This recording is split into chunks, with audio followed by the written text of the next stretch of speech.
Welcome to 360 Tamil. இன்னைக்கு இந்த வீடியோல நம்ம எந்த படத்தோட எக்ஸ்பிளனேஷன் பத்தி பார்க்க போறோம்னா, மலையாள சினிமால இந்த வருஷம் வெளியான சம்ஷயம் அப்படின்ற படத்தை பத்தி தான் பார்க்க போறோம். சம்ஷயம்னா சந்தேகம்னு அர்த்தம். முதல்ல இந்த படத்தோட பிளாட்டை பத்தி சொல்றேன். மனோஜி விமலான் ரெண்டு பேர் கல்யாணம் பண்ணிக்கிறாங்க. 3 வருஷமா குழந்தை இல்ல, அதுக்கப்புறம் தான் குழந்தை பிறக்குது. இவங்க ரெண்டு பேருமே கொஞ்சம் கருப்பு, ஆனா குழந்தை வெள்ளையா பிறக்குது. முதல்ல இவங்களுக்கு சந்தேகம் வராம தான் இருக்கு. 1.5 வயசு வரும்போது இவங்களுக்கு ஒரு சந்தேகம் வருது. ஒருவேளை இந்த குழந்தை நம்மளோடது இல்லனா என்ன பண்றதுன்ற மாதிரி யோசிக்கிறாங்க. இந்த சந்தேகம் நாளுக்கு நாள் அதிகமாகுது. இந்த குழந்தை இவங்களோடது இல்லனா வேற யாரோடதா இருக்கும், இவங்க குழந்தை எங்கன்ற மாதிரிலாம் விசாரிக்க ஆரம்பிக்கிறாங்க. கடைசியில என்ன ஆச்சுன்னு சொல்றதுதான் படத்தோட கதையா இருக்கும். முடிவுல நீங்க எதிர்பார்க்காத ஒரு ட்விஸ்டும் வச்சிருப்பாங்க. கண்டிப்பா இந்த படம் உங்க எல்லாருக்குமே பிடிக்கும்னு நம்புறேன். எக்ஸ்பிளனேஷனுக்குள்ள போறதுக்கு முன்னாடி வீடியோக்கு ஒரு லைக் போடுங்க. அது மூலியமா இந்த வீடியோ இன்னும் நிறைய பேர்கிட்ட கொண்டு போய் சேர்க்கப்படும். மேற்கொண்டு டைம் வேஸ்ட் பண்ணாம நம்ம நேரடியா எக்ஸ்பிளனேஷனுக்குள்ள போயிடலாம். படத்தோட ஸ்டார்டிங் சீனே ரெண்டு பேருக்கு கல்யாணம் முடிஞ்ச மாதிரி நமக்கு காட்டுறாங்க. ஒய்ஃபோட பேரு விமலா, ஹஸ்பண்டோட பேரு மனோஜ் அப்படின்றது. எப்பவுமே ஒய்ஃப் வீட்ல தானே ஃபர்ஸ்ட் நைட் நடக்கும். இப்ப ஃபர்ஸ்ட் நைட் ரூம்ல ரெண்டு பேருமே உட்காந்துட்டு இருக்காங்க. இவங்களோட பாஸ்ட பத்தி எல்லாம் பேசிக்க ஆரம்பிக்கிறாங்க. இந்த மனோஜை பொறுத்த வரைக்கும் பெரிய ஹோட்டல்ல சர்வர் வேலை தான் பார்த்துட்டு இருக்காரு. ஒரு லேடி அடிக்கடி இவர்கிட்ட வந்து பேசுவாங்க, கொஞ்சம் க்ளோஸா எல்லாம் பேசுவாங்க. ஒரு ஸ்டேஜ்ல அந்த லேடி இருக்காங்கல்ல, என் ஹஸ்பண்டுக்கு ஏதாவது வேலை வாங்கி தர முடியுமான்ற மாதிரி கேட்டிருப்பாங்க. அப்ப அவங்க லவ் பண்ணலையான்ற மாதிரிலாம் இவர் யோசிச்சிருப்பாரு. இதுதான் என்னோட லவ்ன்ற மாதிரி சொல்றாரு. இதை கேட்டுட்டு இருக்க விமலா இருக்காங்கல்ல, இவங்களோட லவ் பத்தி சொல்ல ஆரம்பிக்கிறாங்க. இவங்க காலேஜ் படிக்கும் போது ஒரு பையனை லவ் பண்ணிருப்பாங்க. அவர் சூப்பரா பாடுவாரு. இவங்களுக்கு பாட்டுனா ரொம்ப பிடிக்கும். அப்படிதான் லவ் பண்ண ஆரம்பிச்சிருப்பாங்க. ஆனா அவர் இருக்காரு பாத்தீங்களா, வேற ஒரு பொண்ணு கூட பழகி இவங்களை சீட் பண்ணிருப்பாரு. ரெண்டு பேருக்குமே பிரேக்கப் ஏற்பட்டிருக்கும். இதுதான் என்னோட ஸ்டோரி அப்படின்ற மாதிரிலாம் சொல்றாங்க. எனக்கு கூட பாடலாம் தெரியும்னு சொல்றாரு. உண்மையதான் சொல்றீங்களா, எனக்காக ஒரு பாட்டு பாடுறீங்களான்ற மாதிரி கேக்குறாங்க. இரு பாடுறன்ற மாதிரி இவரும் ப்ரிப்பேர் ஆயிட்டு இருக்காரு. இவர் பாடலாம் நினைக்கும் போது யாரோ கதவை தட்டுறாங்க. யாரா இருக்கும்ன்ற மாதிரி இவர் யோசிக்கிறாரு. பார்த்தா இவரோட அப்பா தான் கதவை தட்டி இருக்காரு. அவர் பேரு வசந்தன் அப்படின்றது. வசந்தன் இருக்காருல, ஏமா இது உன்னோட டைரியா அப்படின்ற மாதிரி மருமகளை பார்த்து கேக்குறாரு. ஆமா அப்படின்ற மாதிரி சொல்றாங்க. இந்த டைரியை நான் எடுத்துக்கவா அப்படின்ற மாதிரி வசந்தன் கேக்குறாரு. பழைய டைரியா தான் இருக்கும், தாராளமா எடுத்துக்கோங்க அப்படின்ற மாதிரி விமலா சொல்றாங்க. இதை கேட்கறதுக்கு தான் இந்த நேரத்துல டிஸ்டர்ப் பண்ணாரா அப்படின்ற மாதிரி மனோஜ் ஒரு பார்வை பாக்குறாரு. அப்பவும் கண்டுக்காம இங்க இருந்து கிளம்பிடுறாரு. இப்ப ஹீரோவோட வீட்டுக்கு விமலா வந்துடுறாங்க. ரெண்டு பேருமே ரொம்ப அன்பா வாழ்க்கையை வாழ ஆரம்பிக்கிறாங்க. நம்ம ஹீரோவை பொறுத்த வரைக்கும் ஒரு இடத்துல சர்வர் வேலை பார்க்கறதா சொன்னோம் பாத்தீங்களா, அந்த ஹோட்டல் சார்பா ஒரு ஃபங்க்ஷன் நடக்குது போல. அந்த ஃபங்க்ஷன்ல அவர் டான்ஸ் பர்ஃபார்மன்ஸ் பண்ற மாதிரி பிளான் இருக்கும். இப்ப அங்க இருக்கவரும் பேசி முடிச்சிடுறாரு. ஒவ்வொருத்தரா வந்து பர்ஃபார்ம் பண்ண ஆரம்பிக்கிறாங்க. நம்ம ஹீரோ இருக்காருல, டான்ஸ் பர்ஃபார்மன்ஸ் எல்லாம் பண்றாரு. செம்ம காமெடியா தான் பண்றாரு. இருந்தாலுமே இவங்க இருக்காங்கல்ல, கிளாப்லாம் தட்டி அவரை சேர் அப் பண்ணிட்டு இருக்காங்க. அப்படியே காலங்கள் ஓடுறதை நமக்கு காட்டுறாங்க. இவங்க ரெண்டு பேருக்கு கல்யாணம் முடிஞ்சு 3 வருஷம் ஓடி போயிருக்கும். இவங்க ரெண்டு பேருக்குமே குழந்தை இல்லாம இருக்கு. அதனால தான் டாக்டரை பாக்குறதுக்காக வந்திருக்காங்க. 3 வருஷம்லாம் ரொம்ப காலம் இல்ல, வெயிட் பண்ணீங்கன்னா கண்டிப்பா குழந்தை கிடைக்கும்ன்ற மாதிரிலாம் சொல்லிட்டாரு. அதாவது இந்த டைம்ல ஒன்னா இருந்தா குழந்தைக்கான வாய்ப்பு அதிகம்னு சொல்லுவாங்கல்ல, அந்த மாதிரி டைம் என்னன்றதை மென்ஷன் பண்ணிட்டாரு. அப்படி இருந்து பாருங்க, கண்டிப்பா ஏதாவது நடக்க வாய்ப்பு இருக்குன்ற மாதிரிலாம் சொல்லிட்டாரு. சரின்ற மாதிரி இவங்க ரெண்டு பேருமே சந்தோஷமா ஏத்துக்கிறாங்க. மனோஜை பொறுத்த வரைக்கும் கார்டனிங் ஒர்க்லாம் ரொம்ப பிடிக்கும். இவர் மரம்லாம் வச்சிருப்பாரு. அதுல பூ பூக்குது, ஆனா காய் காய்க்க மாட்டேங்குது. என்ன இது காய காய்க்க மாட்டேங்குது அப்படின்ற மாதிரி ஒய்ஃபு கிட்ட பேசிட்டு இருக்காரு. அப்ப இந்த இடத்துக்கு வசந்தன் வந்துடுறாரு. வசந்தன் ஒரு மரம் வச்சு காய் காய்க்கலனா வேஸ்ட் அப்படின்ற மாதிரிலாம் சொல்லிட்டாரு. இன்டைரக்டா மருமகளை குத்தி காட்டுறாரு. 3 வருஷமா குழந்தை இல்லல்ல, அதனால தான் இப்படி குத்தி காட்டிட்டு போறாரு. அப்பா அப்படிதான் தெரியும்ல, நீ தப்பா எடுத்துக்காதன்ற மாதிரி ஹஸ்பண்ட் சொல்லிட்டாரு. இப்ப இவங்களுமே ஹஸ்பண்ட் வேலையில இருக்கும் போது கால் பண்றாங்க. என்னாச்சு அப்படின்ற மாதிரி கேக்குறாரு. எங்க பீரியட்ஸ் தள்ளி போயிருக்கு, நான் செக் பண்ணலான்னு இருக்கேன், வரும்போது நீங்க பிரெக்னன்சி கிட் வாங்கிட்டு வரீங்களான்னு கேக்குறாங்க. கண்டிப்பா வாங்கிட்டு வரேன்ற மாதிரி இவர் சொல்றாரு. கண்டிப்பா பிரெக்னண்டா இருக்கணும்ன்ற மாதிரிலாம் யோசிக்கிறாரு. இப்ப வீட்டுக்கு பிரெக்னன்சி கிட்லாம் வாங்கிட்டு வந்துடுறாருல, செக் பண்றது மூலியமா பாசிட்டிவ் அப்படின்றது தெரிய வருது. இப்ப இவருமே அப்பா கிட்ட இந்த விஷயத்த சொல்றாரு. கேட்கிற அப்பாவுக்கு சந்தோஷம் தாங்கல. கடவுள் என்னோட வேண்டுதலை நிறைவேற்றிட்டான் அப்படின்ற மாதிரி டைரியில இந்த விஷயத்தை எழுதிட்டு இருக்காரு. அப்படியே கட் பண்ணி 2 வருஷம் கழிச்சு நடக்கிறத நமக்கு காட்டுறாங்க. இப்ப அந்த மரத்துல காயெல்லாம் காய்க்க ஆரம்பிச்சிருது. அதே மாதிரி இவங்களுக்கு 1.5 வயசுல ஒரு குழந்தை இருக்குன்ற மாதிரி நமக்கு காட்டுறாங்க. இப்ப விமலாவோட வீட்டை சேர்ந்தவங்களா இவங்க வீட்டுக்கு வந்திருக்காங்க. அதாவது விமலாவோட மாமனார் வீட்டுக்கு வந்திருக்காங்க. மாமனார் தம்பியை கொஞ்சம் குத்தி காட்டுற மாதிரிலாம் பேசுறாரு. அதாவது ப்ராப்பரான வேலை இல்லாம இருக்கான், அதனால தான் இப்படி பேசுறாரு. அம்மா எப்போ வந்தாலும் விமலா ஜாலியா பேசுவாங்க. ஆனா இன்னைக்கு அம்மா கிட்ட சரியாவே பேசாம இருக்காங்க. என்னடி உனக்கு பிரச்சனை, ஹஸ்பண்ட் கூட ஏதாவது சண்டையா அப்படின்ற மாதிரி அம்மா கேக்குறாங்க. அதெல்லாம் ஒண்ணும் இல்லம்மா அப்படின்ற மாதிரி இவங்களும் சொல்றாங்க. இப்ப சமையல்லாம் முடிச்சிடுறாங்கல்ல, எல்லாருக்குமே வந்து பரிமாறிட்டு இருக்காங்க. ஆக்சுவலா இந்த மாமனாரோட டைரி காணாம போயிருச்சு போல. என் டைரியை பாத்தியாமா அப்படின்ற மாதிரி கேக்குறாரு. இல்ல மாமா, நான் பாக்கலன்ற மாதிரி இவங்களுமே சொல்றாங்க. ஆக்சுவலா இந்த மாமனார் வாயை வச்சுட்டு சும்மா இருக்க மாட்டாரு. விமலாவோட அப்பாவை கலாய்க்கிறாரு, தம்பியை போட்டு கலாய்ச்சிட்டு இருக்காரு. தம்பி வந்த இடத்துல பிரச்சனை வேணான்ற மாதிரி கொஞ்சம் அமைதியா தான் போறான். இப்ப இவங்களுமே கிளம்புறோன்ற மாதிரி இங்க இருந்து கிளம்ப ஆரம்பிக்கிறாங்க. கொஞ்சம் கூட அந்த வசந்தன் மாறவே இல்லைன்ற மாதிரி தம்பி சொல்றான். ஆமாண்டா அப்படின்ற மாதிரி விமலாவோட அப்பாவும் சொல்றாரு. இப்ப விமலா இருக்காங்கல்ல, அரிசியில இருந்து கல்லெல்லாம் எடுத்துட்டு இருக்காங்க. அப்ப பையனை கொஞ்ச நேரம் வித்தியாசமா பாக்குறாங்க. பையன் நம்ம பையனான்ற மாதிரி இவங்களுக்கு லைட்டா டவுட் வந்துருது போல. இப்ப நைட்டு நேரம் ஹஸ்பண்டும் இவங்களும் படுத்துட்டு இருக்காங்க. ஏங்க உங்ககிட்ட ஒரு விஷயத்த சொல்லணும்ன்ற மாதிரி சொல்றாங்க. என்ன விஷயம்ன்ற மாதிரி ஹஸ்பண்ட் கேக்குறாரு. இவன் நம்ம குழந்தையான எனக்கு டவுட்டா இருக்குன்ற மாதிரி சொல்றாங்க. எதனால திடீர்னு அந்த டவுட்ன்ற மாதிரி இவர் கேக்குறாரு. நீங்களும் நானும் கருப்பா இருக்கோம், ஆனா பையன் பாருங்க கொஞ்சம் வெள்ளையா இருக்கான், அதே மாதிரி பார்க்க உங்கள மாதிரியும் இல்ல ஏன் மாதிரியும் இல்லன்ற மாதிரி சொல்றாங்க. இவங்க பாட்டுக்கு சொல்லிட்டு படுத்துறாங்க. ஆனா இவருக்கு தூக்கமே வர மாட்டேங்குது. ஒருவேளை இருக்குமா அப்படின்ற மாதிரி இவருமே யோசிக்கிறாரு. இப்ப காலையில ஒய்ஃப் தண்ணி எல்லாம் புடிச்சிட்டு இருக்காங்க. இவர் குழந்தைய தூக்கிட்டு வந்து பாக்குறாரு. ரெண்டு பேரோட ஃபேஸ் கூடயும் குழந்தைய கம்பேர் பண்றாரு. ஃபேஸ் கொஞ்சம் வேற மாதிரி தான் தெரியுது. இப்ப இவருமே ஹோட்டல்ல வேலையை பார்க்கறதுக்காக வந்துடுறாரு. இந்த ஹோட்டல்ல மேனேஜரா வேலை பார்க்கிறவர் இவருக்கு க்ளோஸ் ஃப்ரெண்டா இருப்பாரு. அவர்கிட்ட இந்த விஷயத்த சொல்லலாமான்ற மாதிரி தயங்கி சொல்றாரு. 1.5 வருஷம் வராத டவுட் என்னடா திடீர்னு வந்திருக்கு அப்படின்ற மாதிரி அவர் கேக்குறாரு. எனக்கு இப்ப கூட தோணல, என் ஒய்ஃப் சொன்னதுக்கு அப்புறம் யோசிச்சு பார்க்கும் போது தான் தோணுது, ஒருவேளை இருக்குமான்னு தோணுது அப்படின்ற மாதிரிலாம் சொல்லிட்டு இருக்காரு. ஒய்ஃப் சமையல் வேலையெல்லாம் பார்த்துட்டு இருக்கும் போது இவர் வீட்டுக்கு வராரு. ஒய்ஃப் நார்மலா பேசுறாங்க. ஆனா இவர் எதையோ யோசிச்சுட்டு இருக்காரு. என்னங்க நான் சொன்னதை பத்தி யோசிச்சுட்டு இருக்கீங்களா அப்படின்ற மாதிரி கேக்குறாங்க. ஆமான்ற மாதிரி இவர் சொல்றாரு. எங்க நான் சாதாரணமா சொன்னேங்க, எனக்கு அந்த மாதிரி லைட்டா தோணுச்சு, அதனால தான் உங்ககிட்ட சொன்னேன், நீங்க அதை பத்தியே யோசிச்சுட்டு இருக்காதீங்க, அது கண்டிப்பா நம்மளோட குழந்தை தான் அப்படின்ற மாதிரி ஒய்ஃப் சொல்றாங்க. ஒய்ஃப் கூட ஓரளவுக்கு சமாதானம் ஆயிடுறாங்க. இவரால சமாதானம் ஆக முடியல. ஏதோ தப்பா இருக்கு அப்படின்ற மாதிரிலாம் யோசிக்க ஆரம்பிக்கிறாரு. இவங்க ரெண்டு பேருமே கொஞ்சம் மாநிலமா தான் இருப்பாங்க. ஆனா குழந்தை நல்லா வெள்ளையா இருக்கு. இவர் தூங்கும் போது கூட அந்த குழந்தையே தான் பார்த்துட்டு இருக்காரு. இப்ப காலையில ஒய்ஃப் எந்திரிக்கும் போது ஹஸ்பண்டும் குழந்தையும் வீட்டுல இல்லைன்னு தெரிய வருது. குழந்தை எங்க போச்சு அப்படின்ற மாதிரிலாம் இவங்க யோசிச்சுட்டு இருக்காங்க. ஆக்சுவலா குழந்தைய அந்த மேனேஜர் கிட்ட காட்டுறதுக்காக தான் கொண்டு வந்திருக்காரு. அந்த மேனேஜரும் குழந்தையும் இவரையும் மாத்தி மாத்தி பாக்குறாரு. ஒய்ஃபோட போட்டோவையும் வச்சு பாக்குறாரு. உன் ஒய்ஃப் சொன்ன மாதிரி தான்டா நானும் யோசிக்கிறேன், உன் குழந்தை மாதிரி தெரியல அப்படின்ற மாதிரி இந்த மேனேஜர் அண்ணன் சொல்றாரு. இப்ப இவர் இருக்கார்ல, வீட்டுக்கு குழந்தைய கூட்டு வந்துடுறாரு. எங்க போயிட்டு வரீங்கன்ற மாதிரி ஒய்ஃப் கோவமா கேக்குறாங்க. இவருமே சொல்லிடலான்ற மாதிரி மேனேஜர் கிட்ட ஷேர் பண்ணதை பத்தி சொல்றாரு. அந்த ஆள் கிட்ட எதுக்குங்க சொன்னீங்க, அவர் சரியான உளறுவாயின்ற மாதிரி இவங்க சொல்றாங்க. அந்த மேனேஜர் வேலைக்கு கிளம்பலாம்னு நினைக்கிறாரு. அதுக்கு முன்னாடி ஒய்ஃப் கிட்ட இதை பத்தி சொல்லலாம்னு நினைக்கிறாரு. இப்ப சொல்றதுக்காக வாய் எடுக்கும் போது போன் கால் வருது. யார் கால் பண்ணிருக்கான்னு பாத்தீங்கன்னா விமலா தான் கால் பண்ணிருக்காங்க. என் ஹஸ்பண்ட் சொன்னதை பத்தி யார்கிட்டயும் நீங்க சொல்லக்கூடாது, அப்படி சொன்னீங்கன்னா மாலதி கூட நீங்க என்ன பண்ணீங்கன்றத நானும் சொல்லுவேன்னு சொல்றாங்க. இவருக்கு மாலதின்னு ஒரு லேடி கூட அஃபேர் இருக்கு போல, அதை பத்தி சொல்லிடுவேன்ற மாதிரிலாம் மிரட்டிட்டு இருக்காங்க. அவசரப்பட்டு அப்படிலாம் பண்ணாதமா, யார்கிட்டயும் சொல்ல மாட்டேன்னு சொல்லிட்டாரு.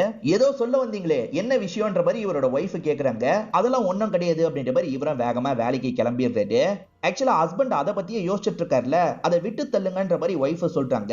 ஆனா ஹஸ்பண்ட் இருக்காருல, அந்த ஹாஸ்பிட்டல்ல அன்னைக்கு எத்தனை பிரசவம் நடந்திருக்குன்றத நான் செக் பண்ண போறேன், அந்த பிரசவத்துல குழந்தை மாறி இருக்க கூட வாய்ப்பு இருக்கு, அதை நம்ம செக் பண்ணி கன்ஃபார்ம் பண்ணாதான் எனக்கு நிம்மதியா இருக்கும்ன்ற மாதிரிலாம் சொல்றாரு.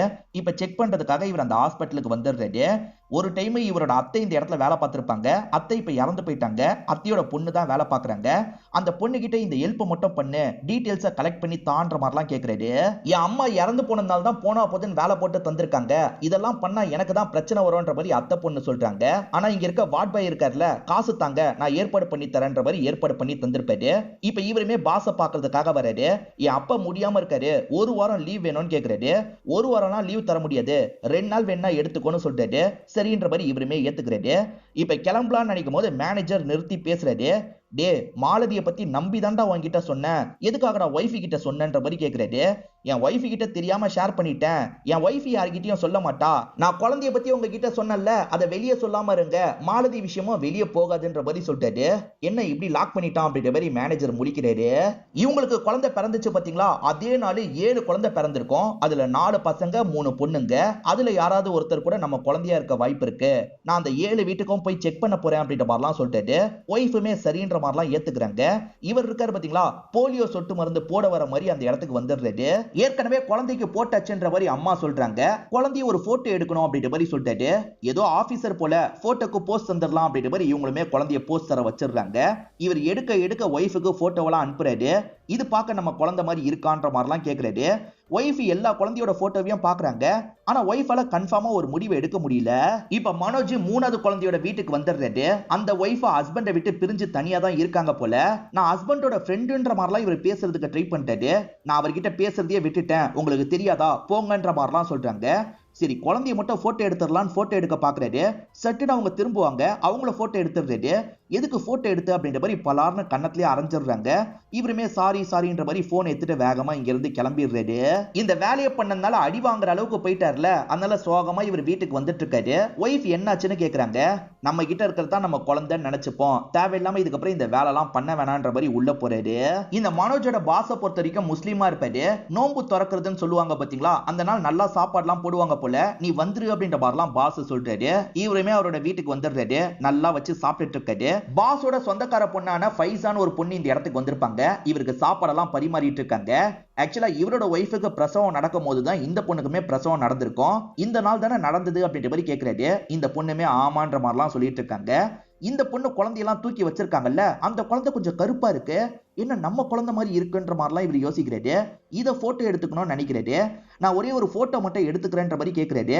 குழந்தை தூங்குதுன்ற மாதிரி சொல்லிட்டாங்க. பரவாயில்ல நான் எடுத்துக்கிறேனே அப்படின்ற மாதிரி ஒரு போட்டோ எடுத்துக்கிறாரு.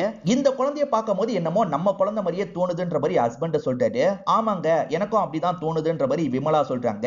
அப்படியே கட் பண்ணி ஃபைசாவோட ஹஸ்பண்ட் நமக்கு காட்டுறாங்க. அவர் பேர் ஹாரிஸ் அப்படின்றது. ஒரு ஸ்டார்ட் அப் கம்பெனி தான் வச்சிருக்காரு. காலையில குழந்தைய கொஞ்சிட்டு இருக்காரு. ஒய்ஃப் தூங்கிட்டு இருக்காங்க. அதனால இவருமே வேற ஒரு லேடி கிட்ட ஒப்படைக்கிறதுக்காக போறாரு. அவங்க பேபி சீட்டர் மாதிரி பாத்துப்பாங்க போல, அவங்க கிட்ட ஒப்படைச்சிட்டு கிளம்புறாரு. இந்த மனோஜ் இருக்கார்ல, ஹாரிஸை பார்த்து பேசுறதுக்காக தான் வந்திருக்காரு. ஹாரிஸ்னு தெரியாம அவர் கூடயே டிராவல் எல்லாம் பண்ணிட்டு இருக்காரு. ஹாரிஸ் கிளம்பி போனதுக்கு அப்புறம் தான் அவர் தான் ஹாரிஸ்னு தெரிய வருது. எப்படியாவது பிடிச்சிடலான்னு பார்த்தா அவர் கார் எடுத்துட்டு கிளம்பிடுறாரு. அவர் எங்க போறாரு அப்படின்றதெல்லாம் விசாரிச்சு அங்க கிளம்புறாரு. ஹாரிஸை பொறுத்த வரைக்கும் வீட்டை எதிர்த்து கல்யாணம் பண்ணிருப்பாரு. அதனால அப்பா வீட்டு பக்கம் சேர்த்துக்காம தான் இருக்காரு. நம்மளே ஏதாவது பண்ணணும் அப்படின்ற மாதிரி தான் அங்கிள் கூட சேர்ந்து இவர் முயற்சி பண்ணிட்டு இருக்காரு. அப்ப ஹீரோ இருக்கார்ல, ஹாரிஸை பார்த்து பேசுறதுக்காக வந்துடுறாரு. இவன் யாருன்ற மாதிரிலாம் ஹாரிஸ் யோசிக்கிறாரு. இப்ப உள்ள கூப்பிட்டு உட்கார வச்சு பேச ஆரம்பிக்கிறாரு. இப்ப கொஞ்சம் கொஞ்சமா மனோஜம் விஷயத்தெல்லாம் எடுத்து சொல்றாரு. ஹாரிஸ்க்கு இதுல சுத்தமா நம்பிக்கை இல்ல. இவன் என்ன குழந்தை மாறிடுச்சுன்னு உளறிட்டு இருக்கான். இவன் அனுப்பி விடணும்னு யோசிக்கிறாரு. பிரதர் எனக்கு ஒரு வேலை இருக்கு பிரதர், நீங்க கிளம்புங்க அப்படின்ற மாதிரி வம்படியா இவர் ஆட்டோல ஏத்தி இங்க இருந்து அனுப்பி வச்சிடுறாரு. இவருக்கும் உண்மையிலேயே ஒரு வேலை வந்திருக்கும். அந்த வேலையை பத்தி பேசுறதுக்காக வேற ஒரு ஆபீஸ்க்கு டிராவல் பண்ண ஆரம்பிக்கிறாரு. மாமா கிட்ட அவன் பேசினதை பத்தி எல்லாம் சொல்லிட்டு இருக்காரு. பெரிய கம்பெனி கான்ட்ராக்ட் மாதிரி வேலையை பிரிச்சு தருவாங்கல்ல, அந்த வேலை வேணும்ன்றதுக்காக தான் இவர் வந்திருக்காரு. ஆனா நீங்க ஃபர்ஸ்ட் டைம் எப்படி உங்களுக்கு நம்பி தரது அப்படின்ற மாதிரி அந்த கம்பெனியை சேர்ந்தவர் யோசிச்சுட்டு இருக்காரு. இவருமே நம்பி தாங்க அப்படின்ற மாதிரிலாம் பேசிட்டு இருக்காரு. ஆனா திரும்ப திரும்ப இவருக்கு போன் கால் வந்துகிட்டே இருக்கு. ஏதோ முக்கியமான கால் போல, எடுத்து பேசுங்கன்ற மாதிரி அவர் சொல்றாரு. இப்பதான் இந்த மாதிரி கால் வந்துகிட்டே இருக்கணுமான்ற மாதிரி இவரும் யோசிக்கிறாரு. அட்டன் பண்ணி பேச ஆரம்பிக்கிறாரு. அப்படி பேசினாதான் எதிர மனோஜ் பேசுறாருன்னு தெரிய வருது. சார் உங்க குழந்தை என்னோட குழந்தையா இருக்க வாய்ப்பு இருக்கு சார், ஏதாவது பண்ணணும் அப்படின்ற மாதிரிலாம் சொல்றாரு.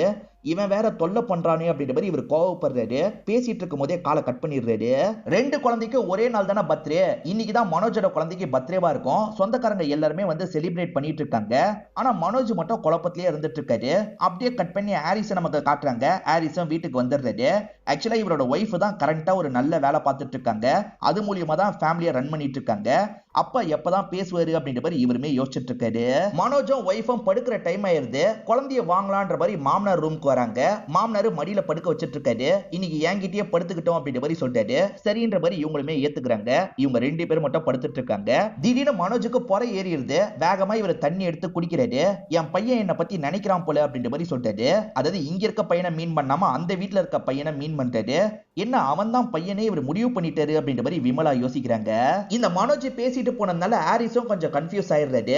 பேரண்ட்ஸ் ரெண்டு பேர் வெள்ளையா இருந்தோம், பையன் கருப்பா பிறக்க வாய்ப்பு இருக்கான்ற மாதிரி பார்த்துட்டு இருக்காரு. ஏன்னா இவங்க பையன் கொஞ்சம் கருப்பா இருப்பான். இப்ப ஃபசியாவும் என்ன பார்த்துட்டு இருக்கீங்கன்னு கேக்குறாங்க. அதெல்லாம் ஒண்ணு இல்ல அப்படின்ற மாதிரி இவருமே சமாளிச்சிடுறாரு. ஒய்ஃபுக்கு இதெல்லாம் தெரிய வேணான்ற மாதிரி நினைக்கிறாரு. இப்பதான் இவருக்கு போன் கால் வருது. பேசுறது யாருன்னு பார்த்தா இவரோட வீட்டை சேர்ந்தவங்க தான். நாளைக்கு கிளம்பி ரெண்டு பேருமே வாங்கன்ற மாதிரி சொல்லிட்டாங்க. அப்பா வீட்டுல வர சொல்லிட்டாங்க அப்படின்ற மாதிரி இவருமே இந்த இடத்துல சந்தோஷப்படுறாரு. எப்படியோ நம்மளை ஏத்துக்கிட்டாங்க அப்படின்ற மாதிரி பேசிக்கிட்டே வந்துட்டு இருக்காங்க. அம்மாவும் மத்த சொந்தக்காரங்களும் தான் வெல்கம் பண்ணிட்டு இருக்காங்க. அம்மா இருக்காங்கல்ல, சின்ன வயசு போட்டோல இருந்து எல்லாத்தையும் இந்த பொண்ணு கிட்ட காமிச்சிட்டு இருக்காங்க. அதாவது ஃபசியா கிட்ட காமிச்சிட்டு இருக்காங்க. அப்பதான் அப்பா இறங்கி வந்து பையன் கிட்ட பேச ஆரம்பிக்கிறாரு. கோவம் இருந்தது உண்மைதான், எவ்வளவு நாள் கோவத்தை வச்சிருக்க முடியும், அதனால தான் வர சொல்லிட்டேன்ற மாதிரி சொல்றாரு. எங்க என்னோட பேரனை காட்டு அப்படின்ற மாதிரி அப்பா இருக்காருல, தங்க செயின் எல்லாம் போட்டு விட்டுட்டு இருக்காரு. அதே மாதிரி பையன் பிசினஸ்ல கொஞ்சம் ஸ்ட்ரகிள் பண்ணிட்டு இருக்கிறதும் அப்பாக்கு நல்லாவே தெரியுது. கவலைப்படாத நான் பாத்துக்கிறேன்ற மாதிரிலாம் சொல்லிட்டாரு. எப்படியோ அப்பா திரும்பி பேசிட்டாரு அப்படின்ற மாதிரி இவங்க ரெண்டு பேருமே சந்தோஷமா இவங்களோட வீட்டுக்கு போயிட்டு இருக்காங்க. இப்ப ஹாரிஸ் நியூஸ் பேப்பர்லாம் படிச்சிட்டு இருக்கும் போது யாரோ கதவை தட்டுறாங்க. யாருன்னு பார்த்தா மனோஜும் விமலாவும் வந்திருக்காங்க. என் ஒய்ஃப் பார்க்கணும்னு சொல்றா, அதனால தான் கூட்டு வந்திருக்கேன்னு சொல்லிட்டாரு. எது கூட்டு வந்திருக்கியா, முதல்ல கிளம்புன்ற மாதிரிலாம் சொல்லிட்டு பாத்துக்க மட்டும் செய்யறோம் அப்படின்ற மாதிரிலாம் இவங்க 2 பேரும் அடம் பிடிக்கிறாங்க. இவங்க போக மாட்டாங்க போல, காமிச்சிடலான்ற மாதிரி இவர் யோசிக்கிறது. ஒய்ஃபுக்கு இதெல்லாம் தெரியக்கூடாதுல்ல, ஒய்ஃப் நல்லா தூங்கிட்டு இருக்காங்க. இவர் குழந்தைய மட்டும் தொட்டிலோட தள்ளிட்டு வந்துடுறாரு. பாத்துட்டீங்கல்ல கிளம்புங்க அப்படின்ற மாதிரிலாம் சொல்லிட்டு இவங்க போட்டோ எல்லாம் எடுத்துக்கிறாங்க. இவங்க தூக்கி பார்க்கணும்னு ஆசைப்படுறாங்க. எது தூக்கி பார்க்கணுமா, அதெல்லாம் முடியாது, முதல்ல கிளம்புங்க அப்படின்ற மாதிரி இவர் வேகமா கதவெல்லாம் சாத்திடுறாரு. அப்படி கதவை சாத்தும் போது லைட்டா தள்ளி விட்டுருப்பாரு. அப்படி தள்ளி விட்டதுல ஒய்ஃப் கீழே விழுந்து லைட்டா அடிபட்டுது. விமலாக்கு அடிபட்டதுல அதுக்கு இவர் பேண்டைட் எல்லாம் ஒட்டி விட்டுட்டு இருக்காரு. இவரோட கடைக்கு தான் விமலாவை கூட்டு வந்திருக்காரு. என்னாச்சு ஏதாச்சுன்ற மாதிரி அந்த மேனேஜர் கேக்குறாரு. நடந்த விஷயத்தெல்லாம் இவர மேனேஜருக்கு புரிய வைக்கிறாரு. என்னடா அவன் பாட்டுக்கு ஒய்ஃபை தள்ளி விட்டுருக்கான், நீ சும்மாவா வந்தன்ற மாதிரிலாம் கேக்குறாரு. ஒரு கம்பெனியை சேர்ந்தவர் இவருக்கு கான்ட்ராக்ட தரணுமான்னு யோசிச்சாரு பாத்தீங்களா. ஆனா இப்ப இவருக்கு தரதுக்கு முடிவு பண்ணிடுறாரு. நீங்க எதுக்காக அவரோட பையன்னு சொல்லியிருந்தா முன்கூட்டியே தந்திருப்பேன் அப்படின்ற மாதிரிலாம் சொல்லிட்டாரு.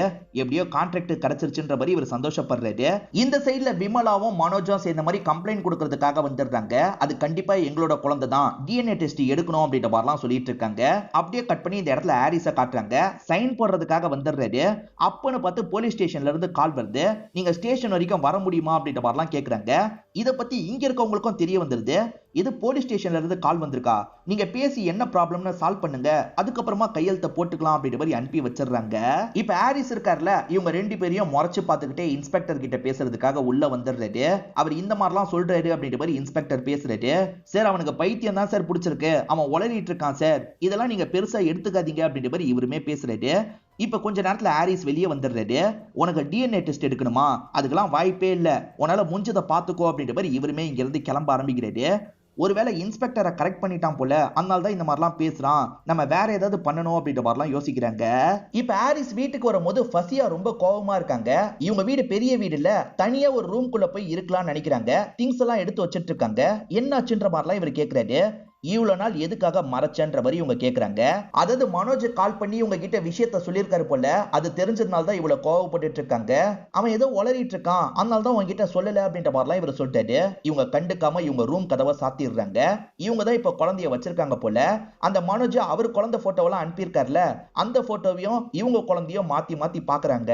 மனோஜ் ஒய்ஃப் கிட்ட இந்த விஷயத்த கொண்டு போயிட்டார்ல, இதனால ஹாரிஸ் செம்மையா டென்ஷன் ஆயிடுறாரு. நீ எதுக்காக பைத்தியம் மாதிரி பண்ணிட்டு இருக்க, இதை நிறுத்து அப்படின்ற மாதிரிலாம் சண்டை போடுறாரு. நானா பைத்தியம், நீ தாண்டா பைத்தியம் அப்படின்ற மாதிரி பதிலுக்கு இவரும் பேசுறாரு. இப்ப 2 பேருமே மாத்தி மாத்தி இந்த இடத்துல பயங்கரமா சண்டை போடுறாங்க. இங்க இருக்க பொருள் எல்லாத்தையும் அடிச்சு உடைச்சிடுறாங்க. இந்த விஷயம்லாம் இந்த ஓனர் மூலியமா அப்பாக்கு போயிருது. அப்பாவும் பையனை பலார்னு ஒரு அறை விடுறாரு. இப்படிதான் ஹோட்டல்ல பொறுக்கித்தனம் பண்ணுவியான்ற மாதிரி கேக்குறாரு. உடஞ்ச பொருளுக்குலாம் நான் காசு தரேன்ற மாதிரி அவங்க கிட்ட சொல்லிடுறாரு. இப்ப ஹீரோ இதை நினைச்சு ஃபீலிங்கா உட்காந்துட்டு இருக்காரு. அப்ப ஒய்ஃபும் பக்கத்துல உட்காந்து பேச ஆரம்பிக்கிறாங்க. விடுங்க, இதுதான் நம்ம குழந்தை, நம்ம பிக்ஸ் ஆயிப்போம், நம்ம முன்ன மாதிரி இருப்போன்ற மாதிரிலாம் சொல்றாங்க. ஆனா இவரால ஏத்துக்க முடியல. இவர் இப்ப போலீஸ பாக்குறதுக்காக வந்துடுறாரு. லஞ்சம் வாங்கி தானே அவனோட கேஸை நீங்க எடுக்காம இருந்தீங்க, இந்தாங்க நான் லஞ்சம் தரேன்ற மாதிரி காசை தராரு. என்ன பார்த்தா லஞ்சம் வாங்குற மாதிரி இருக்கா, லஞ்சம் வாங்கிலாம் நான் பண்ணல, டிஎன்ஏ டெஸ்ட் எல்லாம் எடுத்தோம் கௌத்தம் எடுக்க முடியாது, சாலிடா ஏதாவது ப்ரூஃப் தேவை, அப்பதான் டிஎன்ஏ டெஸ்ட்டை எடுக்கிறதுக்கு பர்மிஷன் வாங்க முடியும்னு சொல்றாரு. ஹீரோ இந்த அளவுக்கு கேட்டுட்டார்ல, அதனால இன்ஸ்பெக்டருமே இந்த கேஸை விசாரிக்கலாம்னு நினைக்கிறாரு. அதாவது அந்த நாள் அந்த இடத்துல யாரெல்லாம் இருந்தீங்க அப்படின்ற மாதிரி விசாரிக்கிறாரு. அந்த நாளை பொறுத்த வரைக்கும் நம்ம ஹீரோ வேலையில கொஞ்சம் பிஸியா இருந்திருப்பாரு, வர முடியாத சூழ்நிலையா இருக்கும். அதனால அப்பா இருந்திருப்பாரு, அப்பாவோட தங்கச்சி இருந்திருப்பாங்க, இதை தாண்டி பொண்ணை வீட்டை சேர்ந்த எல்லாருமே இருந்திருப்பாங்க. அப்பாவோட தங்கச்சி அங்கதான் நர்ஸா வேலை பார்த்திருப்பாங்க. அவங்க தான் குழந்தையெல்லாம் காட்டுறாங்க. அப்பா சந்தோஷமா குழந்தையெல்லாம் பார்த்திருப்பாரு. இதுதான் நடந்தது அப்படின்ற மாதிரி அப்பாவும் நடந்த விஷயத்தெல்லாம் சொல்லிட்டு இருக்காரு. 2 பேரோட வீட்டுல விசாரிச்சார்ல, அது மூலியமா குழந்தைய மாத்துறதுக்கான வாய்ப்பே இல்லைன்றதை இன்ஸ்பெக்டர் புரிஞ்சுக்கிறாரு. இதை தாண்டி ஹாஸ்பிட்டல் நிர்வாகத்தை சேர்ந்த நிறைய பேர் இருக்காங்கல்ல, அவங்க எல்லார்கிட்டயும் பயங்கரமா விசாரணை பண்ணிட்டாரு. இத்தனை வருஷத்துல ஒரு வாட்டி கூட அப்படி நடந்தது இல்ல சார், அதுக்கெல்லாம் வாய்ப்பே இல்லைன்ற மாதிரி ஹாஸ்பிட்டல் நிர்வாகத்தை சேர்ந்தவங்களும் சொல்லிட்டு இருக்காங்க. இப்ப இன்ஸ்பெக்டர் அடுத்ததா விமலா கிட்ட பேசுறதுக்காக வராரு. விமலா 1.5 வருஷம் கழிச்சு தான் டவுட் வந்ததா ஹஸ்பண்ட் கிட்ட சொல்லியிருப்பாங்க. ஹஸ்பண்ட் இதை விசாரிக்கணும்னு நினைச்சிருப்பாரு. ஏமா உனக்கு ஸ்டார்டிங்கே இதெல்லாம் தெரியலையாமா, அது ஏமா 1.5 வருஷத்துக்கு அப்புறம் தெரிஞ்சது அப்படின்ற மாதிரிலாம் இவர் கேட்கிறாரு. சார் ஸ்டார்டிங் கூட டவுட் வந்தது, நான் பெருசா எடுத்துக்காம விட்டுட்டேன்னு சொல்றாங்க. இன்ஸ்பெக்டர் ஃபுல் எஃபர்ட் போட்டு எல்லா விசாரணையும் பண்ணார்ல, விசாரணை எல்லா சைட்லயும் பண்ணிட்டேன், எந்த சைட்லயும் குழந்தை மாறுறதுக்கான வாய்ப்பே எனக்கு தெரியல, வாய்ப்பு இருக்குன்றதுக்கு நம்ம ஏதாவது ப்ரூஃப் ரெடி பண்ணாதான் கோர்ட் மூலியமா டிஎன்ஏ டெஸ்ட் எடுக்கிறதுக்கான வேலையை பண்ண முடியும், அப்படி இல்லைன்னா அவங்க 2 பேர் சம்மதிக்கணும், அதெல்லாம் நடக்கிறதுக்கு வாய்ப்பே இல்ல, இதுதான் உன்னோட குழந்தைன்றதை ஃபிக்ஸ் ஆயிக்கோ அப்படின்ற மாதிரி சொல்லிட்டு சரி சார் அப்படின்ற மாதிரி இவரும் சோகமா இந்த இடத்தை விட்டு கிளம்ப ஆரம்பிக்கிறாரு. இவரும் சோகமா ஹோட்டல்ல வேலையை பார்த்துட்டு இருக்காரு. திடீர்னு பார்த்தா ஃபைசா அங்க உட்காந்துட்டு இருக்கிறது இவருக்கு தெரிய வருது. ஃபைசா இருக்காங்கல்ல, உங்க குழந்தைய நான் பார்க்கணும்ன்ற மாதிரி சொல்றாங்க. இவரை வீட்டுக்கு கூட்டு வந்துடுறாரு. இவங்க குழந்தையெல்லாம் பாக்குறாங்க. என்ன பண்ணணும்னு நினைக்கிறீங்க அப்படின்ற மாதிரி இவங்க 2 பேர்கிட்ட கேக்குறாங்க. இவரும் டிஎன்ஏ டெஸ்ட்டுக்கு நீங்க சம்மதிக்கணும் அப்படின்ற மாதிரி கேக்குறாரு. சரி ஓகே டிஎன்ஏ டெஸ்ட் எடுத்துக்கலாம்ன்ற மாதிரி சொல்லிட்டாங்க. அதாவது அம்மாக்கள் எடுத்தா போதும் போல அம்மாக்களுக்கும் குழந்தைங்களுக்கும் இந்த இடத்துல டிஎன்ஏ டெஸ்ட் மாதிரிலாம் எடுக்கிறாங்க. என்ன குழந்தைய காணோம் அப்படின்ற மாதிரி ஹாரிஸ் வெயிட் பண்ணிட்டு இருக்காரு. ஒய்ஃப் கொஞ்சம் லேட்டா தான் வீட்டுக்கு வராங்க. குழந்தைய தூக்கிட்டு எங்க போன அப்படின்ற மாதிரிலாம் ஹாரிஸ் கேட்டுட்டு இருக்காரு. அவங்க டிஎன்ஏ டெஸ்ட் எடுக்கணும்னு நினைச்சாங்கல்ல, அதை எடுத்து தான் வரன்ற மாதிரி சொல்லிட்டாங்க. அவன் தான் முட்டாள்தனமா பேசுறானா, நீ எதுக்காக எடுத்தன்ற மாதிரிலாம் இவர் கேட்கறாரு. இவங்க சட்டுன்னு கதவை சாத்திடுறாங்க. கதவை தரன்ற மாதிரி கூப்பிடுறாரு. இவங்க கதவை திறக்காம இருக்காங்க. கொஞ்ச நேரம் கழிச்சு கதவை திறந்து வெளியே வராங்க. ஹஸ்பண்ட கட்டி பிடிச்சி ஆறுதல்லாம் சொல்லிட்டு இருக்காங்க. இப்ப ஹஸ்பண்ட் கிட்ட சில விஷயங்களை சொல்ல ஆரம்பிக்கிறாங்க. அதாவது இந்த குழந்தை இவங்க குழந்தை இல்லைன்ற மாதிரி இவங்களுக்கு ஸ்டார்டிங்ல ஒரு டவுட் வந்திருக்கும். அதை இவங்க பெருசா எடுத்திருக்க மாட்டாங்க. அந்த டவுட் எனக்குள்ளேயே இருந்தது, அதனால தான் செக் பண்றதுக்கு சம்மதிச்சேன்னு சொல்றாங்க. ஜட்ஜ் தான் அந்த ரிசல்ட்டை ஓபன் பண்ணி சொல்லுவாங்க. இவங்க 2 பேருமே கோர்ட்டுக்குலாம் வந்துடுறாங்க. இப்ப ஜட்ஜுக்கு ரிசல்ட் கிடைச்சதுல ஓபன் பண்ணி சொல்ல ஆரம்பிக்கிறாங்க. குழந்தை மாறதான் செஞ்சிருக்கு அப்படின்றத சொல்றாங்க. இதை கேட்கிற மனோஜ் சந்தோஷப்படுறாரு. ஆனா மத்த 3 பேர்கிட்டயும் சந்தோஷமே தெரிய மாட்டேங்குது. ஏன்னா 1.5 வருஷம் இவங்களோட குழந்தைய இருந்துருச்சுல, இந்த குழந்தை மாறுறதை எப்படி ஏத்துக்க முடியும்ன்ற மாதிரி ஃபீல் பண்றாங்க. 1.5 வருஷம் குழந்தை கூட ரொம்ப அட்டாச் ஆயிருப்பீங்க, அதனால உடனே நான் மாத்த சொல்லல, 1 வாரம் டைம் எடுத்துக்கோங்க, 1 வாரம் கழிச்சு இந்த இடத்துக்கு வந்து குழந்தைய மாத்திக்கணும் அப்படின்ற மாதிரி ஜட்ஜ் சொல்றாங்க. இவங்க 2 பேருமே 1 வாரம் கழிச்சு அந்த பகுதிக்கு வந்துடுறாங்க. சரி குழந்தைய மாத்திக்கலாம் அப்படின்ற மாதிரி 2 பேருமே மாத்திக்க ஆரம்பிக்கிறாங்க. இப்ப இடம் மாறணும்னு குழந்தை இருக்கு பாத்தீங்களா, பயங்கரமா அழ ஆரம்பிக்குது. இவங்களால சுத்தமா சமாதானப்படுத்த முடியல, விட்டுட்டும் போக முடியல. 2 பேருமே ஃபீல் பண்றாங்க. இப்ப குழந்தை அழுவுதுல, நான் பால் மட்டும் கொடுத்துக்கிறேன்ற மாதிரி விமலா கேக்குறாங்க. சரின்ற மாதிரி அந்த கப்பல் ஏத்துக்கிறாங்க. 2 குழந்தைங்களும் பிரியறதை ஏத்துக்கவே மாட்டாங்க, அழுதுகிட்டே இருக்காங்க. இதனால ஹாரிஸ் ஒரு இடத்துல சோகமா உட்காந்துடுறாரு. இப்ப மனோஜம் பக்கத்துல வந்து உட்கார்றாரு. குழந்தைங்க பிரிவை ஏத்துக்கவே மாட்டாங்கன்னு ஹாரிஸ் சொல்றாரு. அதுக்கு என்ன சார் பண்ண முடியும், கோர்ட்ல முடிவாயிருச்சுல அப்படின்ற மாதிரி மனோஜ் சொல்றாரு. வேற என்ன பண்றது அப்படின்ற மாதிரி இவங்க 2 பேருமே யோசிச்சுக்கிட்டே இருக்காங்க. ரொம்ப நேரம் யோசிச்சு இந்த 2 கப்பலும் ஒரு முடிவை எடுத்துடுறாங்க போல. அப்படியே கட் பண்ணி இப்ப இந்த ஹாரிஸ் கார்ல வந்துட்டு இருக்கிறத நமக்கு காட்டுறாங்க. இவர் குழந்தைய மாத்திட்டு வந்திருப்பாருன்னு பார்த்தா மாத்தல, இவரோட குழந்தைய தான் இவர் தூக்கிட்டு வந்துட்டு இருக்காரு. அதாவது குழந்தைய மாத்திக்கவே வேணாம்னு முடிவு எடுத்துட்டாங்க போல. இது நம்ம குழந்தை இல்லன்றது 2 கப்பல்ஸ்க்கும் தெரியும். இருந்தாலும் நம்ம குழந்தையா வளர்க்க ஆரம்பிக்கலாம் அப்படின்ற மாதிரி இவங்க வளர்க்க ஆரம்பிக்கிறாங்க. இப்ப இவர் இருக்கார்ல, வீட்டுல பீரோவெல்லாம் கிளீன் பண்ணிட்டு இருக்காரு. அப்பதான் விமலா ஒரு டைரியை மறைச்சு வச்சிருக்க மாதிரி இவருக்கு தெரியுது. அப்பா கிட்ட கொடுத்த டைரி தானே, இது எதுக்கு மறைச்சு வச்சிருக்கான்ற மாதிரி யோசிக்கிறாரு. இப்ப பிரிச்சு படிக்க ஆரம்பிக்கிறாரு. அப்பா டேட் வாரியா நடந்த விஷயத்தெல்லாம் எழுதி வச்சிருக்காரு. ஒவ்வொன்னா இவர் படிக்கிறாருல, ஒரு விஷயத்த படிச்சவர் பயங்கரமா ஷாக் ஆயிடுறாரு. அப்பதான் அப்பா என்ன வேலை பண்ணிருக்காரு அப்படின்றது தெரிய வருது. அப்பாவை பொறுத்த வரைக்கும் குழந்தை நிறமா பிறக்கணும்ன்ற மாதிரி யோசிச்சிருப்பாரு. ஹீரோ அந்த இடத்துக்கு வரதுக்கு லேட் ஆச்சுல்ல, அப்பதான் வாசல்லயே நின்றுப்பாரு. அண்ணா இதுதான் குழந்தை அப்படின்ற மாதிரி தங்கச்சி காட்டுறாங்க. குழந்தை கொஞ்சம் கருப்பா இருக்கு, என்ன குழந்தை கருப்பா இருக்கு, குழந்தைய மாத்திட்டா என்னன்ற மாதிரி அப்பா தான் ஒரு வேலை பண்ணிருப்பாரு. தங்கச்சி ஹெல்ப்போட இந்த வேலையை பண்ணிருப்பாரு. குழந்தைக்கு 1.5 வயசு இருக்கும் போது பேரண்ட்ஸ் வீட்டுக்கு வந்தாங்க பாத்தீங்களா, அதுக்கு முன்னாடி நாள் தான் அந்த டைரியை இவங்க எடுத்திருப்பாங்க. டைரியில இருக்க விஷயத்த படிச்சிருப்பாங்க. அதனால தான் அன்னைக்கு அப்செட்டா இருந்திருப்பாங்க. அம்மா கூட எதுக்காக அப்செட்டா இருக்குன்னு கேட்டாங்கல்ல, இந்த விஷயத்த படிச்சுதான் அப்செட்டா இருந்திருப்பாங்க. அதுக்கப்புறம் தான் குழந்தை நம்ம ஜாட மாதிரி இல்லன்ற மாதிரிலாம் ஹஸ்பண்ட் கிட்ட சொல்லியிருப்பாங்க. உண்மையிலே இவங்களுக்கு ஜாடையை வச்சுலாம் தெரிஞ்சிருக்காது, அப்பா மாத்தி வச்சிருக்காருன்னு தெரிஞ்சுதான் இப்படி சொல்லியிருப்பாங்க. ஹஸ்பண்டுக்கு இப்பதான் இந்த விஷயம் தெரியுது. ஒய்ஃபை பார்த்து இவர் சிரிச்சிட்டு இருக்காரு. அதே மாதிரி அப்பாவும் சந்தோஷப்படுறாரு. கோர்ட்ல சொன்னதுனால குழந்தைய மாத்திருவாங்கன்ற மாதிரி அப்பா பயந்துருப்பாரு. அப்படி எதுவுமே நடக்கல, இவன் தான் என்னோட பேரன் அப்படின்ற மாதிரிலாம் சந்தோஷமா இவர் தங்கச்சி போட்டோவை பார்த்து பேசிட்டு இருக்காரு. இதோடயே இந்த படத்தோட கதையை நமக்கு முடிச்சிடுறாங்க. இந்த படம் கண்டிப்பா உங்க எல்லாருக்குமே பிடிச்சிருக்கும் நம்புறேன். இந்த வீடியோ உங்களுக்கு பிடிச்சிருந்ததுன்னா லைக் பண்ணுங்க, கமெண்ட் பண்ணுங்க, மறக்காம 360 தமிழ் சேனலை சப்ஸ்கிரைப் பண்ணுங்க. தொடர்ச்சியா இந்த மாதிரி வீடியோக்கள் வந்துகிட்டே தான் இருக்கும்.